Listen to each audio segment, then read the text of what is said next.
छत्तीसगढ़ के भिलाई में ननों की गिरफ्तारी का मामला पूरी तरह से बीजेपी वर्सेस इंडिया गठबंधन दलों का बन चुका है। दुर्ग से शुरू हुए मामले में केरल से लेकर संसद यानी दिल्ली तक प्रदर्शन, विरोध और सियासी बयानों का सिलसिला चला। यह साफ इशारा कर रहा है कि मुद्दे को राष्ट्रीय सियासत के केंद्र में लाया जा रहा है। कलम ने इसका केरल कनेक्शन बताया था। आज रायपुर से दिल्ली तक इस केस को लेकर क्या अपडेट्स हुए, देखिए।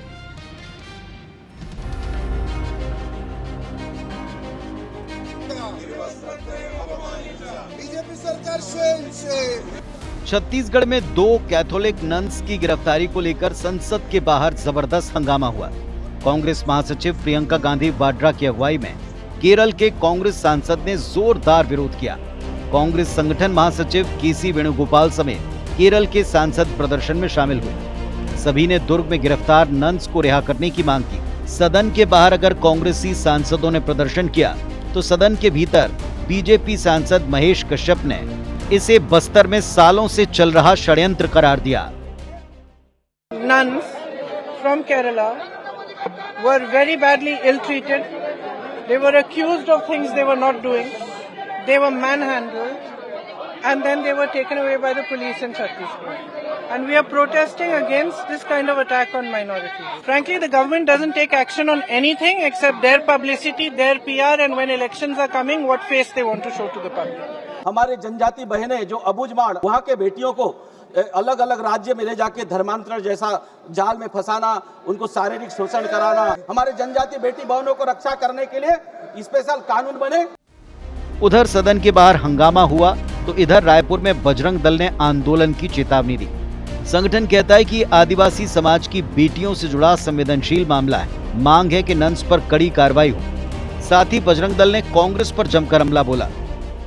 हमने जीआरपी को सराहा है और अपने प्रदेश की शासन और कानून पे पूर्ण विश्वास है। अगर कहीं पे सरकार इसमें लीपापोती करते हुए दिखेगी तो बजरंग दल समुचित छत्तीसगढ़ में एक बड़े आंदोलन की ओर जाएगा। इसकी तो जांच अब सरकार को करना चाहिए कि ये जो नन और ये पास्टर पादरी जो बाहर देशों से भी आ रहे हैं, इनकी जांच करे कि ये आ रहे हैं तो जा कहाँ रहे हैं और जा रहे हैं तो कर क्या रहे। इधर पीसीसी चीफ दीपक बैज ने बजरंग दल के विरोध प्रदर्शन की चेतावनी पर तीखी प्रतिक्रिया दी। कहा कि बीजेपी और बजरंग दल एक ही सिक्के के 2 पहलू हैं। गृह मंत्री को इस मामले में निष्पक्षता से जांच तय करनी चाहिए। इस पर उप मुख्यमंत्री अरुण साहब ने दोहराया कि ये एक संवेदनशील मामला है। जांच के नतीजों के आधार पर ही आगे कार्रवाई होगी। क्या भारतीय जनता पार्टी की सरकार में बजरंग दल को इतना छूट दे दिया है? क्या उनके ऊपर कार्रवाई होगी कि नहीं होगी? अब पुलिस अपना काम कर रही है और कल कांग्रेस का एक डेलीगेशन आया हुआ था, उसमें माननीय सांसदगण, विधायकगण और संगठन के लोग भी थे, उनसे हमारी मुलाकात हुई। इस मामले में अनावश्यक रूप से राजनीति करना ये उचित नहीं है, क्योंकि ये हमारे आदिवासी समाज की बेटियों का मामला है जो कि बहुत ही संवेदनशील है। मामले की जांच की जा रही है और इस मामले में किसी को राजनीति नहीं करना चाहिए।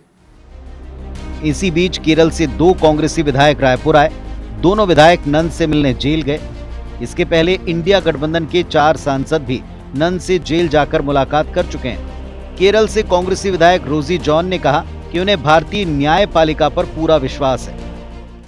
Minister for Education of Kerala has just visited us and he has promised and assured that everything will be taken to protect as far as the government of Kerala is concerned for the well-being of those sisters. वहीं बुधवार को दुर्ग के एफटीएससी court ने nuns की जमानत याचिका खारिज कर दी। कहा कि मामला एनआईए एक्ट के तहत है, इसीलिए जमानत का अधिकार बिलासपुर हाई कोर्ट का होगा। मामले पर सियासत भी शुरू हो गई है। छत्तीसगढ़ से केरल होते हुए ये मामला संसद परिसर पहुंच चुका है। फिलहाल दोनों नन्स को जेल में रहना होगा। ये मामला अब कोर्ट और जांच के दायरे में है।